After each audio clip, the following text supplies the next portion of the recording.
Hello friends, welcome to my YouTube channel myself Neeraj Rajput.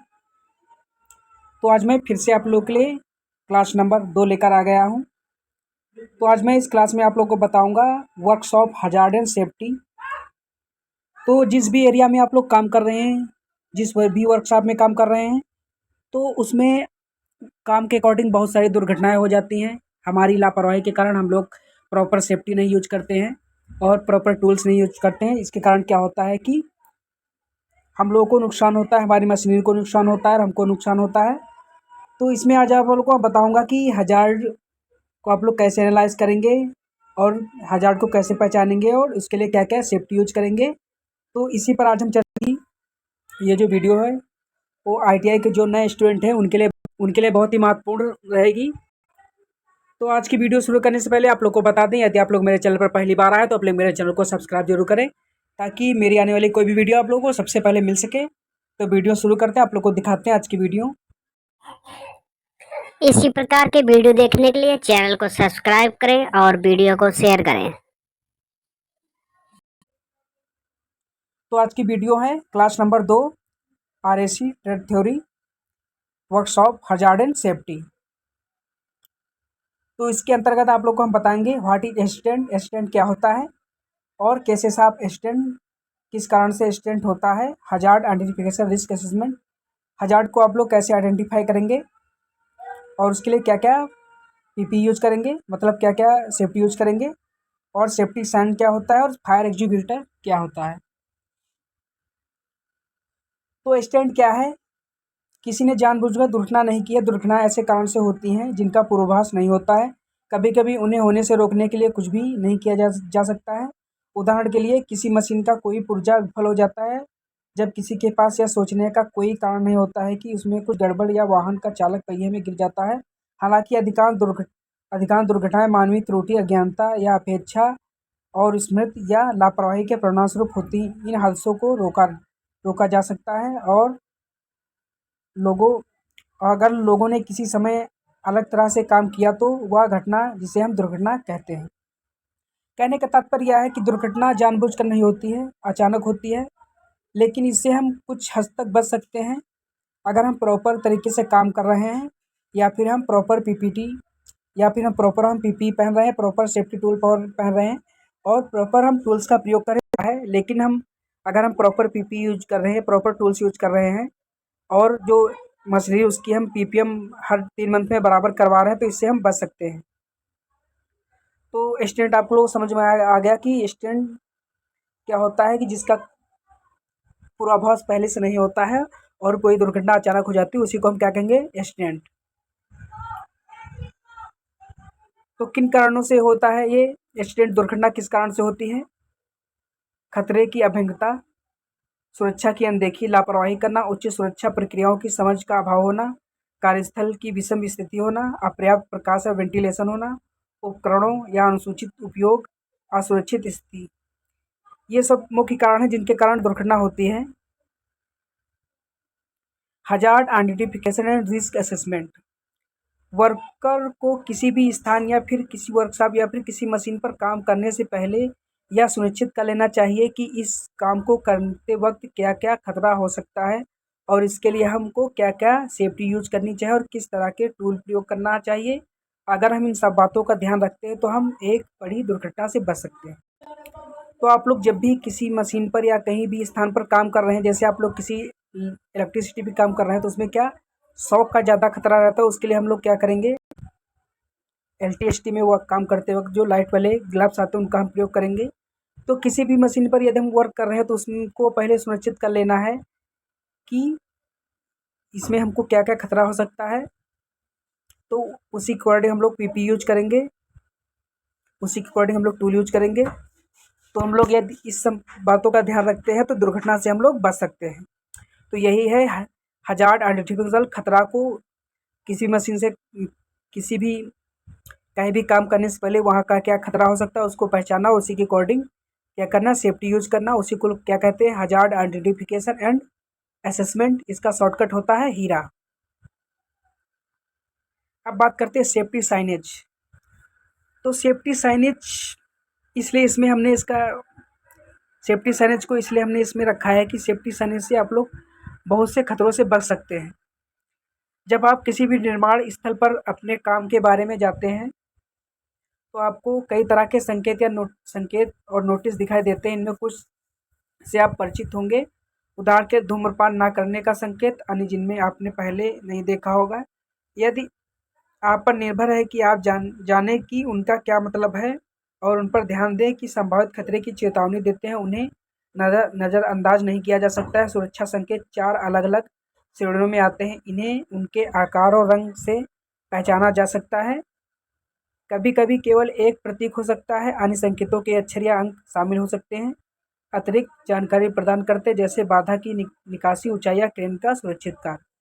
आप लोगों ने देखा होगा कहीं यदि वर्क चल रहा हो, कंस्ट्रक्शन का वर्क, जैसे कहीं कुछ बिल्डिंग्स वगैरह बनी या कुछ भी हो रहा हो, तो वहाँ पर कई सारे साइन लगाए जाते हैं। जैसे आप कभी जाते हो जो इलेक्ट्रिसिटी का पावर प्लांट होता है, वहाँ पर आपने देखा होगा कि डेंजर्स खतरा लगा होता है कि आप वहाँ देखा होगा डेंजर्स का साइनेज आप लोग को मिल जाएगा। तो उसका मतलब ये होता है कि इस एरिया में आप लोग जाओगे तो यहाँ आप लोग करंट लग सकता है। तो क्या हुआ, एक प्रकार से हमारी सुरक्षा हुई। हमने साइनेज लगा दिया, दूसरे लोग देखेंगे हाँ यहाँ खतरा है, यहाँ मत जाओ। क्या हुआ कि हमारी सेफ्टी हो गई। तो इन साइनेज को क्या हो गया कि हमने 4 कैटेगरी में बांटा है कि प्रोहिबिशन साइनेज, मैंडेटरी साइनेज और वार्निंग साइनेज और इन्फॉर्मेशन साइनेज। इन साइनेज का अलग अलग मतलब है और इनको आप लोग पहचानेंगे कैसे। ये एग्जाम में भी बहुत इंपॉर्टेंट है। इसमें पूछा जाता है प्रोहिबिशन साइनेज का क्या मतलब होता है, इसमें कैसा कलर कोड होता है। ये सारा कुछ आपके एग्जाम्स में 1-2% चांस रहता है आने का, और ये क्वेश्चंस फर्स्ट सेमेस्टर में आते भी हैं। प्रोहिबिशन साइनेज क्या है, इसका आकार गोलाकार, रंग लाल, बॉर्डर और क्रॉस बार होता है और सफ़ेद पृष्ठभूमि पर काला प्रतीक, अर्थात बताता है कि ऐसा नहीं करना चाहिए। उदाहरण धूम्रपान नहीं। मतलब आपने ऐसा शायद देखा होगा कि किसी कार्य को करने के लिए मना किया जाता है कि इस स्थान पर आप लोग धूम्रपान ना करें। जैसे पेट्रोल टैंक पे आपने देखा होगा कि यहाँ पर मोबाइल का यूज ना करें, उससे क्या होगा कि आग लग सकती है। तो इस तरह के साइनेज को क्या कहेंगे, प्रोहिबिशन, मतलब किसी कार्य को ना करने की सलाह दी जाती है। तो आपके एग्जाम्स में आपका जो एग्ज़ाम होगा उसमें इस प्रकार से पूछ देते हैं कि जो प्रोहिबिशन साइनेज होता है उसको आप लोग किस प्रकार से पहचानेंगे, उसकी बॉर्डर किस तरीके का होता है, इस तरीके का ऑप्शन में क्वेश्चन देंगे। तो उसी प्रकार से आप लोग इस पर आप लोग को ऑप्शन चुनना है। तो हम नेक्स्ट साइनेज बताते हैं आप लोगों को। मैंडेटरी साइनेज मतलब अनिवार्य। आकार गोलाकार, नीले रंग की पृष्ठभूमि पर सफ़ेद रंग का प्रतीक, अर्थ दिखाता है कि क्या किया जाना चाहिए। उदाहरण सर की सुरक्षा के लिए। ये आप लोग को सलाह दी जाती है कि इस काम को आप लोग करें। जैसे आप लोग क्या हो किसी हाइट पे काम कर रहे हैं तो आप लोग क्या होता है कि वहाँ से गिरने खतरा होता है, सर फटने खतरा होता है। इसलिए आप लोग कहा जाता है कि आप लोग क्या करें कि सर पे हेलमेट लगा लें ताकि आपका सर कहीं टकराए ना और चोट ना लगे। और मैंडेटरी क्या होता है, अनिवार्य। इस कार्य को करना अनिवार्य है। इसमें क्या बताया गया है कि आप जैसे कि इसमें सर की सेफ्टी के लिए हेलमेट, आँखों की सेफ्टी के लिए गॉगल्स और मुँह में सेफ्टी के लिए क्या किया गया, मास्क का प्रयोग किया गया है। तो मैंडेटरी साइनेज का मतलब होता है अनिवार्य, इस कार्य को करना अनिवार्य। अगला है वार्निंग साइनेज। त्रिकोणीय आकार का होता है और काली सीमा और प्रतीक के साथ पीले रंग की पृष्ठभूमि, अर्थ खतरे या चेतावनी देता है। सावधानी, बिजली के झटके का खतरा। ये आप लोगों ने देखा हो जहाँ पर बड़े बड़े पैनल्स लगे होते लाइट का, जहाँ पर कार्य होता है वहाँ पर डेंजर, इलेक्ट्रिसिटी शॉक। डेंजर का निशान जो है वो भी यही वार्निंग देता है कि यहाँ पर यदि आप जाओगे तो आपको करंट लग सकता है, मर सकते हैं। तो ये आप लोगों को चेतावनी देता है कि इस चीज़ को ना छुएं, इस स्थान पर ना जाएं। किसी चीज़ पे जाने के लिए मना करता है कि उस स्थान पर ना जाए। इसका मतलब क्या हो गया, डेंजर्स। ये क्या देता है, वार्निंग देता है, आप लोगों को चेतावनी देता है पहले से कि ये काम ना करें।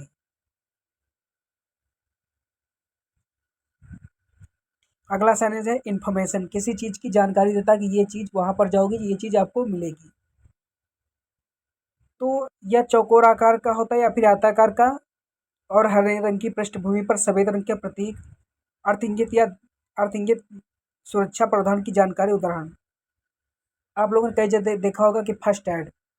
आपने देखा यहाँ पर फर्स्ट एड, तो आप लोग सोचेंगे यहाँ पर फर्स्ट एड है, हम लोग कुछ भी हमको चोट लगती है तो यहाँ पर फर्स्ट एड से हम लोग कुछ सामान निकाल सकते हैं।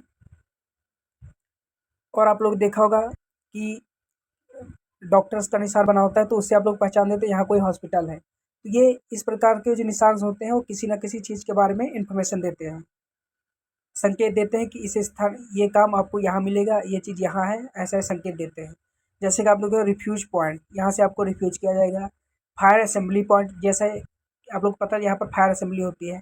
ड्रिंकिंग वाटर की इस निशान से आप लोग क्या इंफॉर्मेशन दिया जा रहा है कि यहाँ पर पीने वाला पानी है। Side safety start here, first aid, emergency stop button. मतलब इस प्रकार के निशान से आप लोगों को किसी चीज़ के बारे में जानकारी दी जाती है, इन्फॉर्मेशन दी जाती है, संकेत दिया जाता है। तो ये 4 साइनेज हो गए हैं।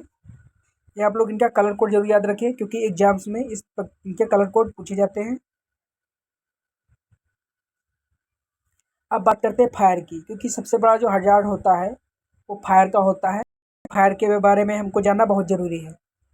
तो फायर है क्या? आग दहनशील पदार्थों का तीव्र आक्सीकरण, जिसमें ऊष्मा, प्रकाश और अन्य रासायनिक प्रतिकरण उत्पादन, जैसे कार्बन डाइऑक्साइड, जल उत्पन्न होते हैं। आक्सीकरण से उत्पन्न गैस आयनीकृत होकर प्लाज्मा पैदा करती है। आग दहनशील पदार्थों का तीव्र आक्सीकरण, ऊष्मा और प्रकाश। जो आग होती है एक दहनशील पदार्थ है, उसमें क्या ऊष्मा, ऑक्सीकरण, कई सारे गैसें सारी कुछ निकलती हैं, तो उसे क्या कहेंगे? आग।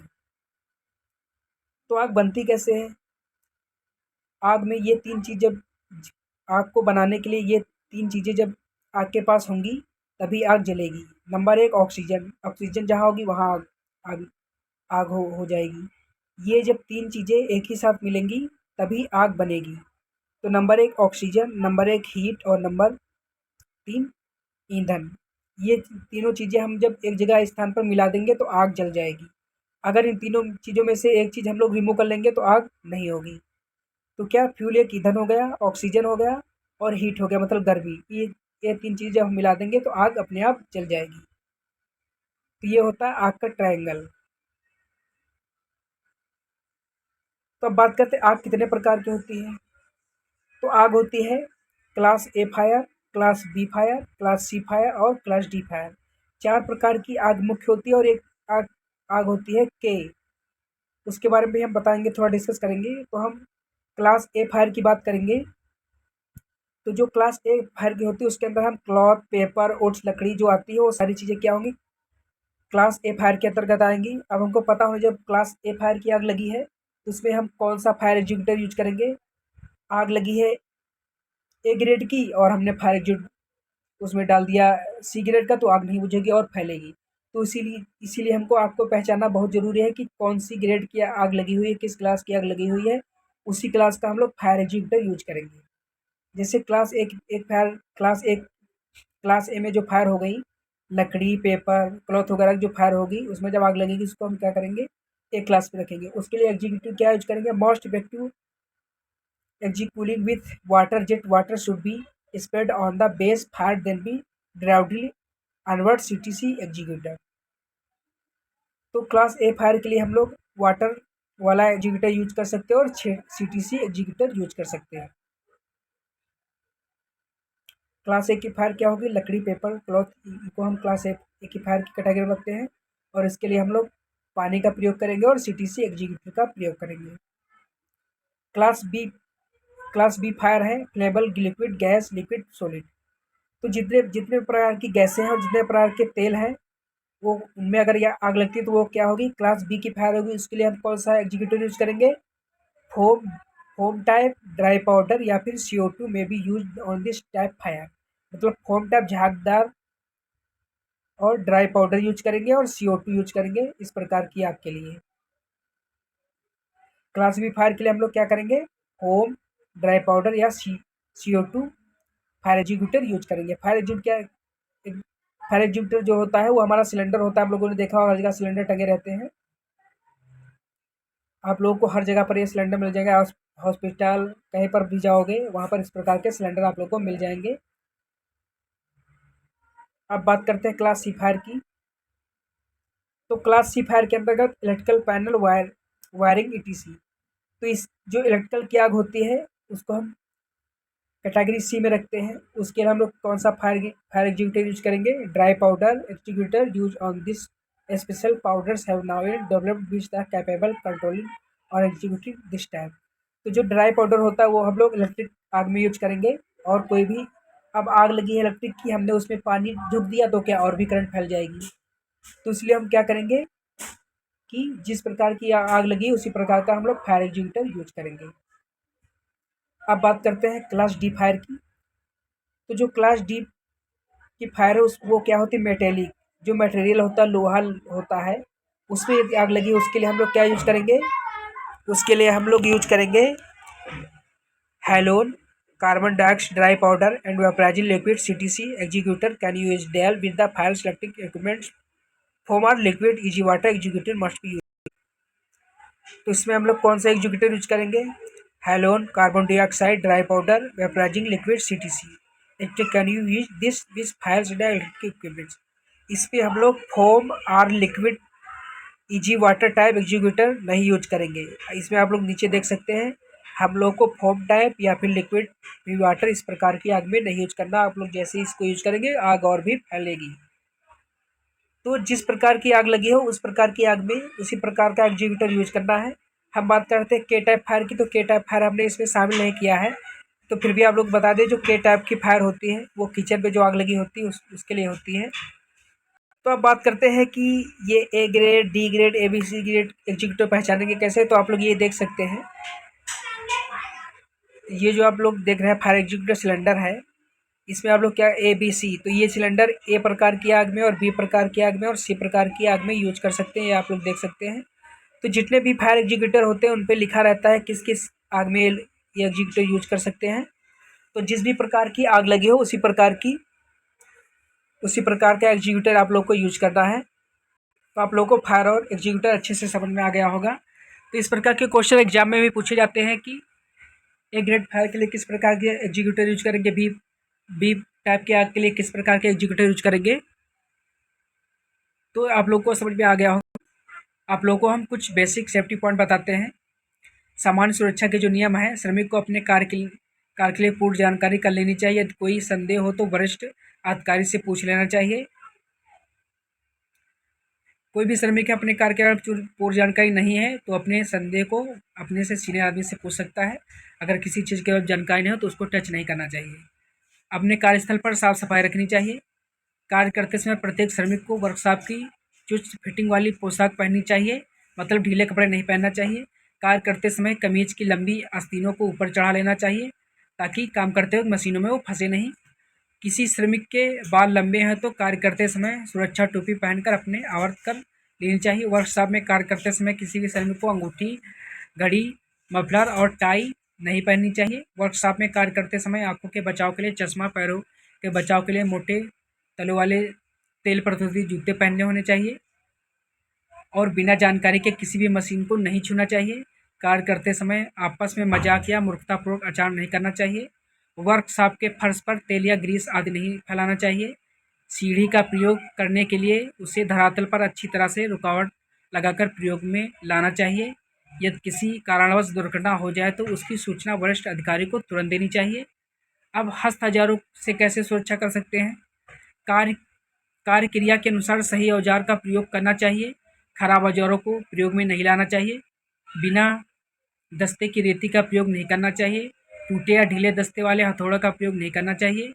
छत्रक मस्ते वाली छेनी या पंच का प्रयोग नहीं करना चाहिए। रेता का प्रयोग उत्तोलक की तरह नहीं करना चाहिए। स्टील रूल का प्रयोग पेचकस की तरह नहीं करना चाहिए। पेचकस द्वारा पेच को कसने या खोलने के लिए कार्य को हाथ में नहीं पकड़ना चाहिए। सदैव ठीक साइज के मेनर का प्रयोग करना चाहिए। सूक्ष्ममापी यंत्रों को हस्त औजारों के साथ मिलाकर नहीं रखना चाहिए। अब मशीनों की सुरक्षा किस तरीके से कर सकते हैं। मशीन पर कार्य करते समय यह जानकारी करना आवश्यक है कि किस बटन से चालू होती है और किससे बंद होती है। मशीन पर कार्य करते समय छीलन को हाथ से साफ नहीं करना चाहिए। चालू मशीन को साफ करने का प्रयत्न नहीं करना चाहिए। यदि कार्य करते समय कुछ खराबी आ जाए तो मशीन को तुरंत बंद कर लेना चाहिए। मशीन पर कार्य करते समय चश्मा पहनना आवश्यक है। इलेक्ट्रिक पावर से सुरक्षा कैसे की जा सकती है। यदि बिजली के पावर में कोई खराबी दिखाई दे तो उसकी सूचना अपने वरिष्ठ अधिकारी को तुरंत देनी चाहिए। बिजली की नंगी तारों का प्रयोग नहीं करना चाहिए। यदि बिजली का प्लग या तार बगैर टूट जाए वगैरह टूट जाए तो उन्हें बदलाव लेना चाहिए, मतलब बदलना चाहिए। केवल कुशल बिजली मिस्त्री को ही बिजली ठीक करनी की अनुमति देनी चाहिए। तो ये कुछ प्रकार से सेफ्टी पॉइंट्स हैं, इनको आप लोग अपने जीवन में शामिल करते हैं तो आप लोग दुर्घटना से बच सकते हैं। ये कुछ रहे तो आज की जो हमारी वीडियो है वो थी सेफ्टी हजार्ड पर, कि आप लोग किस प्रकार से खतरे को पहचानेंगे और अगर सेफ्टी प्रॉपर यूज कर रहे हैं तो आप लोग खतरों से बच सकते हैं। क्योंकि ये जीवन बड़ा अमूल्य है, बार बार नहीं मिलता, इसलिए आप लोग किसी भी कार्य को किसी भी तरीके से कर रहे हैं तो प्रॉपर सेफ्टी का यूज करें। तो हमारा नेक्स्ट वीडियो जल्दी ही आएगा और इसमें भी आप लोगों को सेफ्टी से रिलेटेड कुछ भी डाउट है तो आप लोग हमको कमेंट कर सकते हैं। हम मिलेंगे अगले वीडियो में, तब तक के लिए धन्यवाद।